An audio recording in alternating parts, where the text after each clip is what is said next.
Muy buena gente, ¿cómo están? Quien les habla es Lucas Ricci en un nuevo video, esta vez para hablar de Jujutsu Kaisen, el capítulo 211, un capítulo que realmente planta más dudas que soluciones y respuestas a lo que estamos esperando de la historia. Pero bueno, vamos a analizarlo de a poco porque sucedieron bastantes cosas y algunas más confusas que otras. En el primer panel vemos cómo comienza la asimilación, o por lo menos todos los preparativos para la asimilación del plan de Kenjaku están completados, porque vemos cómo a lo largo de todo Japón las barreras se iluminan y vemos cómo aparentemente se reunió la cantidad necesaria de energía maldita para todos los hechos. Vemos también cómo de repente la barrera, no sé si avanza o se cierra, no se entiende bien qué es lo que sucede, o se manifiesta directamente enfrente de las personas. Vemos cómo hay un Japón que funciona aparentemente de forma normal. Yo había pensado que con el sello las maldiciones ahora eran visibles para todo el mundo. Cuando Kenjaku rompió el sello al final de Shibuya, pensé que las maldiciones se habían manifestado a lo largo de todo Japón y ahora eran visibles para todo el mundo, inclusive para los humanos, o al menos esa imagen me dio cuando vimos esa avenida toda destruida y cómo Yuta salvaba a una niña común y corriente que estaba en peligro de una maldición. Me dio esa impresión, pero aparentemente Japón sigue funcionando lo más bien. No era una escena de catástrofe tan grave como habíamos pensado o como yo había imaginado. Sin embargo, las personas normales aparentemente están notando una presión en el aire o esta barrera que se expande y esa sensación de malestar que sienten. En el siguiente panel vemos que es el 16 de noviembre al mediodía y vemos que está hablando Maki con el equipo de Itadori, Fushiguro y el Ángel. Algo bastante anticlimático porque, como dije, es un capítulo que siembra más dudas que respuestas. ¿Dónde está Noritoshi Kamo, el arquero? ¿Qué sucedió? ¿Dónde están todos los demás que, por ejemplo, la chica de la escoba, que ahora no me acuerdo el nombre, que había estado hablando con Maki? Si bien es cierto que cada uno está ocupándose de una barrera en particular y Maki puede entrar y salir a voluntad, realmente es bastante extraño cómo simplemente aparecen ahí y no vemos una reunión, no sé, un poco más emotiva, estratégica. Simplemente están ahí hablando y nada más. Me parece llamativo y bastante anticlimático, igual que lo que sucede después, porque vemos a Choso hablando con la amiga de Hakari, cuyo nombre tampoco me acuerdo ya, pero bueno, la cuestión es que le explica cómo falleció Tsukumo en su intento de pelear contra Kenjaku y de sacarle algún tipo de información, pero él sobrevivió, logró escapar y tiene la prisión confinadora con Gojo entre sus manos, atrapado todavía. Y bueno, todavía existe esa chance de que el ángel lo libere siempre y cuando cumplan con las condiciones que ella pidió. Mientras tanto vemos como Maki explica que Tsukumo fue destruida y derrotada y que ella tenía el nivel de Yuta, y que al mismo tiempo Maki, si bien obtuvo un gran poder, sigue posicionándose por abajo de Yuta y Tsukumo, que los iguala en nivel de poder. Así que podemos imaginar más o menos qué pasaría si Yuta terminara peleando en la actualidad con Kenjaku, solamente que Yuta tiene una desventaja aún más grande que Tsukumo, y es que sus poderes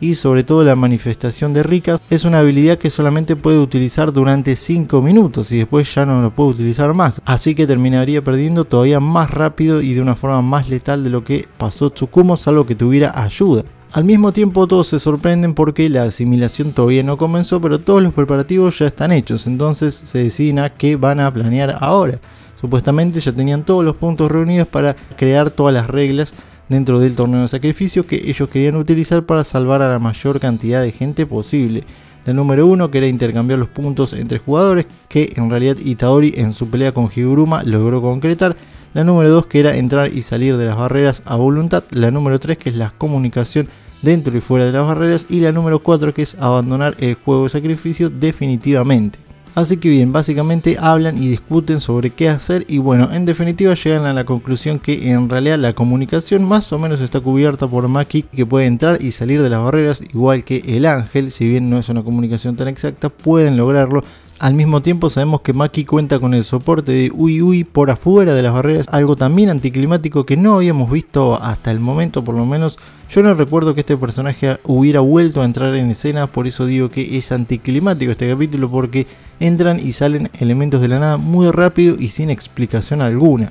Al mismo tiempo también deciden que la regla número 2, la de entrar y salir libremente de las barreras o poder hacerlo más allá de los personajes que ya pueden hacerlo, aparentemente según las reglas o la naturaleza de la barrera sería peligroso hacerlo porque podría terminar creando una situación negativa para los hechiceros. Eso es lo que pude entender porque los diálogos no son del todo claros. Es como que creen que la barrera tiene algún tipo de propiedad que ellos desconocen, igual que la que cuando entran en la barrera automáticamente se teletransportan, que no es una regla, sino que simplemente es un hecho oculto que sucede o una regla oculta. Ellos creen que hay una regla oculta que también podría perjudicarlos si ponen esa regla de entrar y salir libremente. Por eso se concentran en la regla número 4 y es la de poder abandonar el juego, que es la más importante para salvar a la hermana de Fushiguro, que es el plan original, por lo cual se adentraron en las barreras. Ellos intentan hablar con Kogane para agregar esta regla, aunque obviamente esta mascota rechaza esta opción para agregar esta regla porque contradice la regla número 1. Y bueno, el plan del torneo de sacrificio es que se terminen matando entre todos para generar energía maldita para la asimilación, lo cual ya está cumplido. Pero de todas formas siguen estando estas reglas complicadas y dando vueltas en cosas que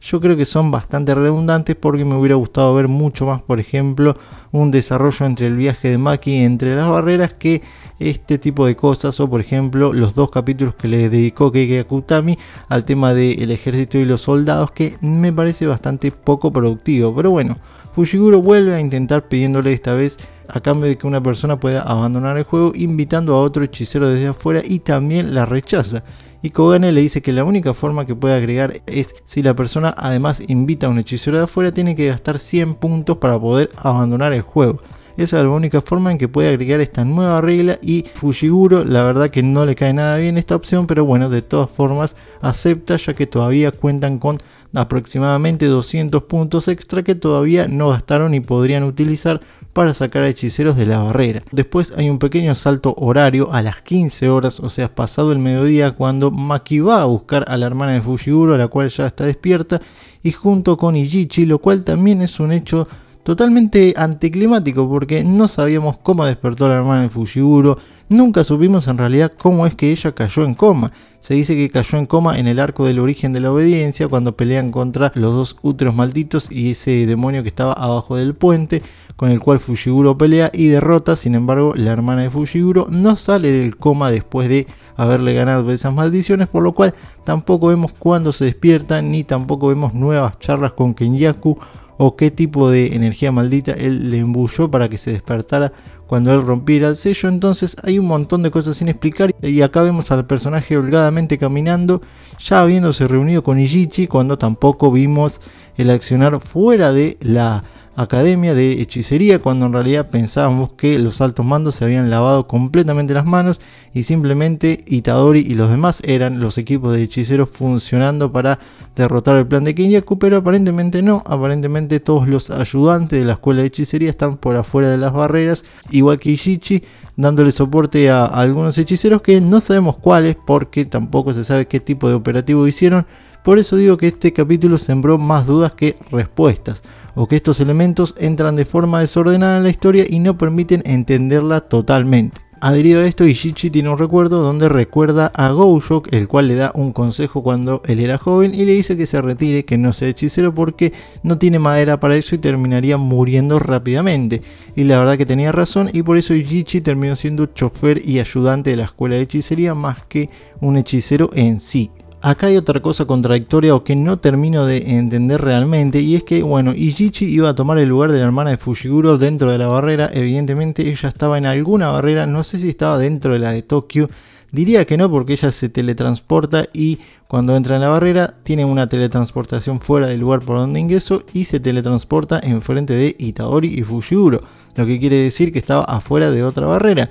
Entonces Maki la fue a buscar afuera de otra barrera junto con Ijichi. Sin embargo, no entiendo la razón de que vuelva a entrar a una barrera para que después utilice los puntos y de esa forma lograr que abandone el juego. No lo podría haber hecho sola directamente, sin la necesidad de entrar saliendo de una barrera y entrando nuevamente en otra. Más el conflicto de cómo logró salir de esa barrera si supuestamente ella no tiene la habilidad de entrar y salir, porque esa regla no se concretó. No sé, son dudas que me surgen, que realmente no sé si no estoy prestando atención a estas reglas tan retorcidas y a veces aburridas que realmente generan conflictos en la historia. Pero bueno, ella se ve que salió de una barrera, entró nuevamente en otra, y bueno, ahí estaba el plan de hacer que ella salga de la barrera, vemos como el ángel y Itadori comienzan a tener un poco más de química burlándose de Fushiguro porque trata de hacerse el genial enfrente de su hermana, y vemos como de a poco sí es que este ángel está ocupando un poco el lugar de Nobara, no es que la vaya a reemplazar en sí, pero de a poco empezamos a olvidar el personaje y ya me gustaría que apareciera. Le transfieren los puntos a la hermana de Fushiguro y en vez de que ella se teletransporte y abandone el juego, ella pide añadir una regla, y es que los jugadores puedan entrar y salir libremente de la barrera, pese a que ya vimos que esa regla es imposible que la añada Kogane. Todos los demás se sorprenden y vemos que ella pone una cara bastante espeluznante, y Fushiguro comienza a pensar que realmente quien tiene enfrente no es su hermana, sino alguien que tomó su apariencia. Como dije, fue un capítulo conflictuado y problemático, con algunas velocidades muy altas y otras muy bajas que realmente generan algunos cortocircuitos en la historia, por lo menos a mi parecer, y como yo lo voy leyendo, hay personajes que entraron en juego que ni siquiera recordaba o sabía que siquiera todavía estaban participando, y cosas que realmente revelaron pasajes que yo no estaba contemplando, como por ejemplo que la escuela de hechicería esté todavía dándole soporte a los hechiceros desde afuera de las barreras, o que todo esté funcionando con relativa normalidad en Japón cuando vimos que hay barreras por todos lados y guerras y peleas entre hechiceros y demás que aparentemente hubieran creado un pandemonio junto con las maldiciones liberadas que liberó Kenyaku, inclusive para matar a los soldados, o sea que liberó más de las que ya había liberado después del incidente de Shibuya, pero en Japón aparentemente había una relativa normalidad. En fin, vimos que apareció nuevamente la hermana de Fushiguro, Tsumiki, que no estaba en coma y que aparentemente sabe utilizar sus habilidades, o se convirtió en una persona totalmente diferente después de que recibiera la energía maldita de Kenyaku. Por alguna razón salió de su barrera y entró en otra, no sabemos cómo, porque la única que podía entrar y salir era Maki, no sabemos cómo, porque Ichichi todavía no tomó su lugar, porque no se intercambiaron esos 100 puntos para que abandone el juego, así que hay bastantes cosas que generan dudas, al menos para mí, y que no estoy terminando de entender. Quizá cuando lo vea en anime, o tendría que leerlo nuevamente en inglés. Por ahí la traducción al español tiene errores que me generan conflictos en la historia, pero bueno, si alguno lo ha logrado entender, que me lo explique, porque yo me quedé afuera realmente en estos conflictos de reglas que ya me están cansando. Digamos, el torneo ya está, ya terminó, ya cumplió su función, no hay mucho más que hacer. Ya querría que suceda esta tan ansiada y esperada asimilación, así bueno, vemos el enemigo final. No querría una pelea final así como en el incidente de Shibuya, sino que querría un incidente un poco más logrado por pequeñas partes, pero más conectado y sin tantos personajes de relleno, que es lo que estamos viendo en estos últimos capítulos. Así que bueno, ¿qué opinan de este capítulo? Los estoy leyendo en comentarios y nos veremos en un próximo video. Adiós.